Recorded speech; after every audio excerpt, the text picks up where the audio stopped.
Assalamualaikum warahmatullahi wabarakatuh. Salam sejahtera buat kita semua.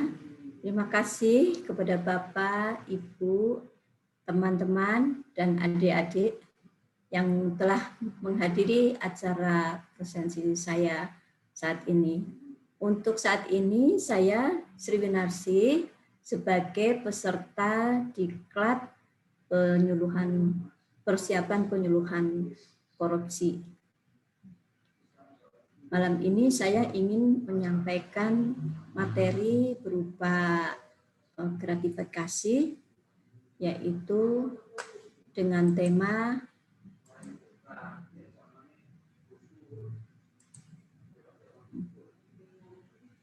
hindari korupsi. Hindari korupsi, hidup akan menjadi nyaman. Kenapa hidup akan menjadi nyaman tanpa korupsi? Karena korupsi itu mempunyai dampak sosial yang sangat merugikan perekonomian negara. Jadi pengertian korupsi di sini berdasarkan Undang-Undang Tipikor, yaitu pasal 2, bahwa setiap orang yang secara melawan hukum melakukan perbuatan memperkaya diri sendiri atau orang lain atau suatu korporasi yang dapat merugikan keuangan negara atau perekonomian negara. Setiap orang, kemudian pasal 3, yaitu bahwa setiap orang yang dengan tujuan menguntungkan diri sendiri atau orang lain atau suatu korporasi dengan menyalahgunakan kewenangan, kesempatan, atau sarana yang ada padanya karena jabatan atau kedudukan yang dapat merugikan keuangan negara atau perekonomian. Kemudian ada 7 klasifikasi korupsi, yaitu berdasarkan Undang-Undang Nomor 31 Tahun 1999, JO, Undang-Undang Nomor 20 Tahun 2001. Apa itukah klasifikasi korupsi? Di sini klasifikasi korupsi yaitu 1, adanya merugikan keuangan negara. Kemudian adanya suap, adanya gratifikasi, adanya penggelapan dalam jabatan, adanya pemerasan, adanya perbuatan curang, adanya konflik kepentingan. Di sini korupsi ini memiliki 7 klasifikasi tadi. Misalnya seperti dengan adanya gratifikasi. Gratifikasi itu adalah pemberian. Nah, pemberian di sini kemudian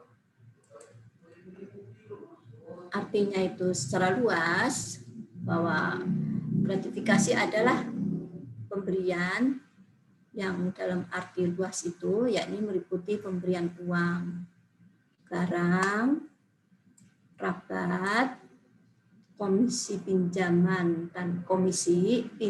tanpa bunga, tiket perjalanan, fasilitas penginapan, perjalanan wisata, pengobatan cuma-cuma, dan fasilitas lainnya. Semuanya itu pemberiannya bisa dilakukan atau diterima di dalam negeri maupun di luar negeri. Kemudian dilakukan baik menggunakan sarana elektronika atau tanpa sarana elektronika. Jadi apakah pengertian gratifikasi ini ada dalam penjelasan pasal 12B besar ayat 1 Undang-Undang Nomor 20 Tahun 2001. Kenapa di sini ada menggunakan cara elektronika? Karena saat ini itu elektronika itu bisa dalam elektronika di sini bisa berupa alat tukar bayar. Seperti misalnya contoh di perbankan kita ya, itu ada misalnya ada e-money, ada tiket. Kemudian kalau dalam mungkin pembelian dengan menggunakan voucher, jadi itu bisa juga. Kemudian juga tanpa sarana elektronika ini misalnya kita terima langsung ya berupa uang. Kemudian gratifikasi itu dibagi menjadi 2 kategori, yaitu gratifikasi yang tidak dianggap suap dan gratifikasi gratifikasi yang dianggap suap. Kenapa gratifikasi tidak dianggap suap? Gratifikasi dianggap tidak suap, yaitu gratifikasi atau pemberian yaitu diterima oleh pegawai negeri atau penyelenggara negara yang berhubungan dengan jabatan, namun tidak berlawanan dengan kewajiban atau tugasnya. Ini tidak dianggap suap. Misalnya contohnya, kalau kita sedang melakukan perjalanan dinas atau melaksanakan tugas, misalnya kita mendapatkan itu apa namanya goodie bag, kemudian mendapatkan door prize, itu karena sifatnya kita dalam melaksanakan tugas dan barang itu adalah diperuntukkan untuk para peserta, jadi semuanya mendapatkan, itu termasuk yang tidak dianggap suap. Kemudian gratifikasi yang dianggap suap. Kenapa dianggap suap? Yaitu gratifikasi yang diterima oleh pegawai negeri atau penyelenggara negara yang berhubungan dengan jabatannya dan yang berlawanan dengan kewajiban atau tugasnya. Jadi di sini dianggap suap itu biasanya ada negosiasi. Negosiasi untuk apa? Supaya si penerima itu mau mengikuti keinginan daripada si pemberi. Nah, kemudian di sini kenapa berlawanannya? Berlawannya itu berlawanan dengan kewajibannya itu misalnya kita sebagai pejabat yang memberikan kewenangan untuk mengeluarkan izin. Kalau di dalam tugasnya itu bahwa izin ada tidak diperbolehkan, tetapi kemudian kita melakukan karena adanya suap, maka izin dikeluarkan. Itu contoh-contoh daripada suap, yaitu adanya negosiasi dan adanya si penerima itu untuk mengikuti daripada keinginan daripada pemberi. Kemudian untuk membuktikan bahwa apakah itu suap, misalnya dengan pemberian yang nilainya uangnya itu 10 juta rupiah. Untuk pemberian yang nilainya 10 juta rupiah atau lebih, bahwa pembuktian gratifikasi ini merupakan pembuktian yang terbalik, ya, yaitu si penerima gratifikasi harus melakukan pembuktian bahwa apakah ada kepentingan dalam penerimaan itu. Kemudian kalau nilainya kurang dari 10 juta rupiah, pembuktian itu dilakukan oleh penuntut umum. Jadi penuntut umum nanti yang memverifikasi apakah itu merupakan suap ataukah bukan merupakan suap. Pembuktian ini berdasarkan Undang-Undang Nomor 20 Tahun 2001 tentang perubahan atas Undang-Undang tahun 1999 Nomor 31 tentang pemberantasan tindak korupsi pasal 12B, yaitu tentang penjelasan pasal 12B besar ayat 1 Undang-Undang Nomor tahun 2001, Undang-Undang Nomor 20 tahun 2001. Namun ketentuan tersebut, yaitu maksudnya tidak dianggap sebagai gratifikasi jika si penerima gratifikasi itu melaporkan gratifikasi yang diterimanya kepada KPK, kepada Komisi Pemberantasan Tindak Pidana oleh penerima gratifikasi paling lambat selama 30 hari kerja terhitung sejak tanggal gratifikasi tersebut diterima. Jadi misalnya kita terima saat itu, misalnya kita tidak sempat, misalnya diterima hari Minggu, kita mau melakukan pelaporan, misalnya mau pelaporan kepada kalau di unit pemerintah Satker itu biasanya ada namanya unit pengendali gratifikasi atau PG. kita bisa melaporkannya lewat situ ya. Nah, kemudian esoknya bisa dilaporkan pada hari kerja. Nah, selama 30 hari kerja itu, kita selama 30 hari kerja ada maksimal itu. Jadi sebelum 30 hari kerja, kita harus sudah melaporkan. Itu bisa dianggap tidak melakukan gratifikasi setelah adanya juga verifikasi daripada Komisi Pemberantasan Tindak Pidana. Jadi misalnya juga kalau misalnya kita anggota keluarga di kita menerima gratifikasi karenakah itu tidak tahu apakah itu gratifikasi ya karena anak mungkin belum paham ya, jadi ada paket mungkin diterima saja. Oh, ternyata ini sebagai ucapan terima kasih, misalnya karena baru mendapatkan selesainya proyek yang kita berikan. Nah, itu harus segera disampaikan, harus segera dilaporkan. Kemudian, bagaimana tata cara pelaporannya? Tata cara pelaporannya untuk saat ini itu sudah ada secara online. Ada juga yang secara offline. Secara offline itu kita mendatangi ke unit UPG atau mendatangi KPK. Di sana kita akan mengisi formulir. Nah, mengisi formulir ini apa aja yang dilampirkan dokumennya. Yang dokumennya itu yang dilampirkan itu bisa juga berupa foto barangnya atau bisa juga itu kalau misalnya kita bawa barangnya langsung diserahkan ke KPK bisa.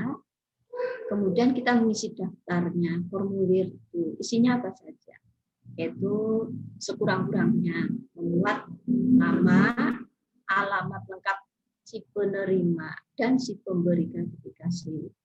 Kemudian jabatan pegawai negeri atau penyelenggara negara yang menerima, kemudian tempat dan waktu penerimaan gratifikasi.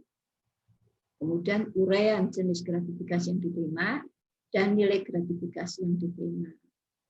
Jadi nilai gratifikasi, tempat ini juga kita mengisi sendiri. Misalnya tempat penerimaan gratifikasi itu apakah di rumah, kapan waktunya, yaitu kita catat harinya, tanggalnya, kemudian misalnya jenis gratifikasinya itu berupa misalnya jam, misalnya mereknya apa gitu.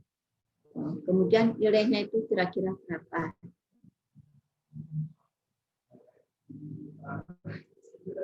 Kemudian pidana bagi pegawai negeri atau penyelenggara negara yang tidak melakukan gratifikasi, yaitu maksimal penjara pidana seumur hidup atau pidana penjara paling singkat itu 4 tahun dan paling lama 20 tahun. Kemudian pidana denda paling sedikit itu 200 juta dan paling banyak 1 miliar rupiah.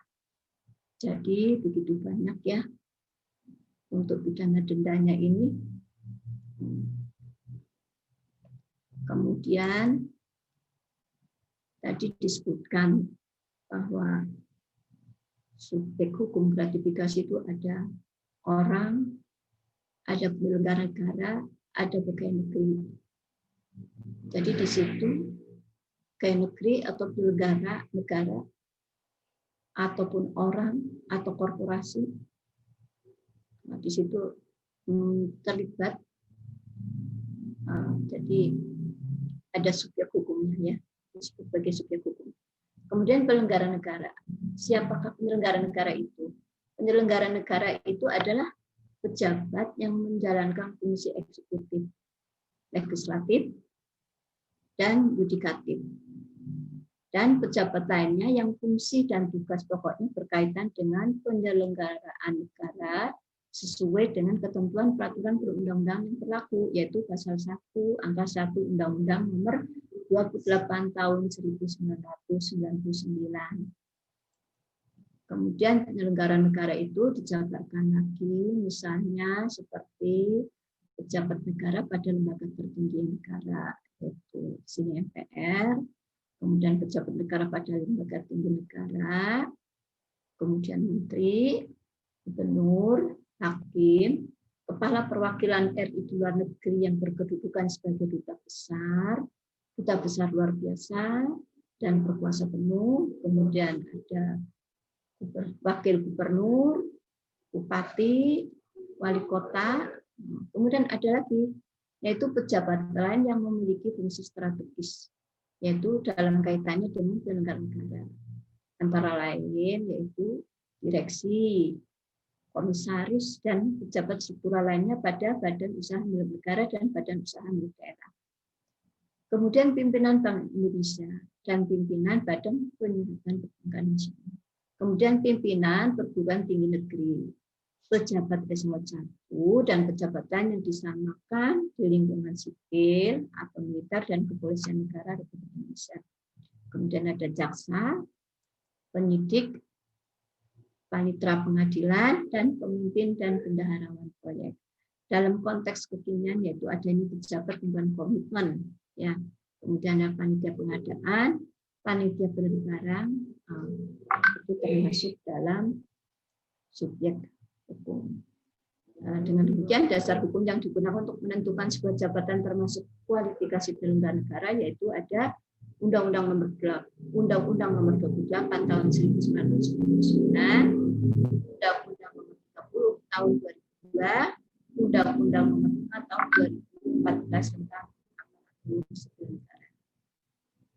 Kemudian tadi disebutkan juga adanya pegawai negeri. Siapa saja pegawai negeri ini? Nah, pegawai negeri ini adalah orang yang menerima gaji atau upah dari keuangan negara atau daerah.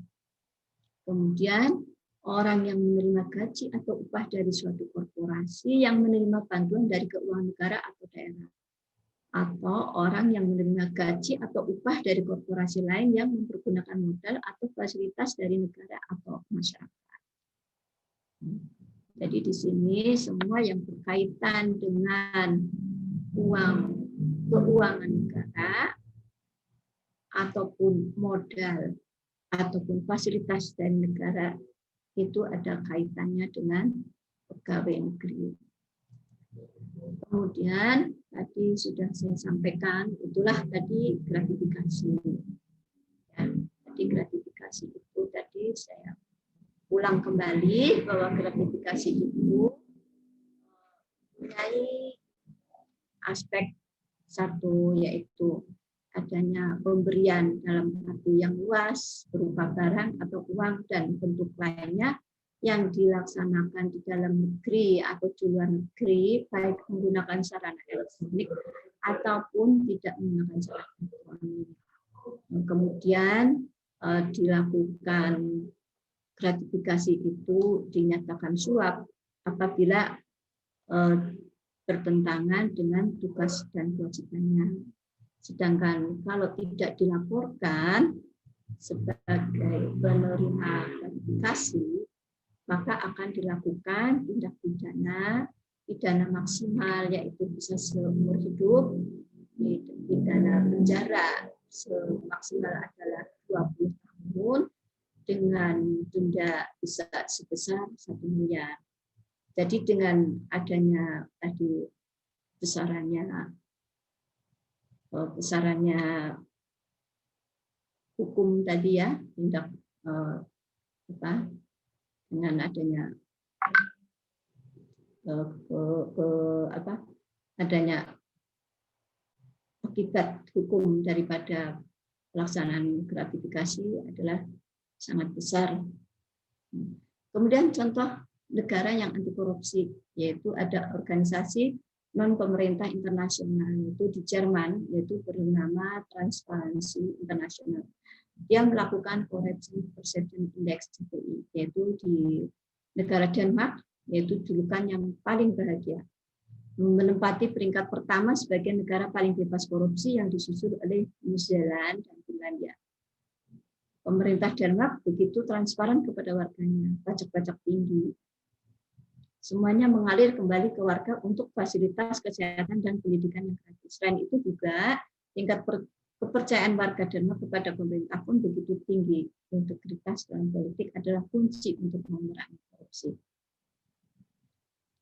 Jadi demikianlah Bapak, Ibu, teman-teman, dan adik-adik sekalian, saya di sini mengingatkan apa itu gratifikasi dan bagaimanakah akibat dari melakukan gratifikasi. Gratifikasi ini juga bisa sangat merugikan negara karena uang yang dilakukan untuk misalnya penyuapan itu bisa dilakukan untuk hal-hal yang lebih baik untuk kemaslahatan masyarakat. Misalnya bisa untuk menciptakan lapangan kerja baru, ya seandainya tidak dikorupsi itu bisa dilakukan untuk membiayai beasiswa, bisa untuk membangun gedung-gedung sekolah. Jadi di sini mungkin pada Bapak Ibu saya ingatkan ya untuk tetap menghindari korupsi karena korupsi itu berdampak sangat merugikan negara. Dan adanya sanksi pidana membuat si pelaku gratifikasi juga merasa tidak nyaman. Jadi saya mengajak Bapak Ibu sekalian, adik dan teman-teman untuk menghindari gratifikasi supaya hidup kita ini menjadi nyaman. Kemudian presentasi saya pada hari ini dan saya ucapkan terima kasih atas perhatiannya dan wassalamualaikum warahmatullahi wabarakatuh.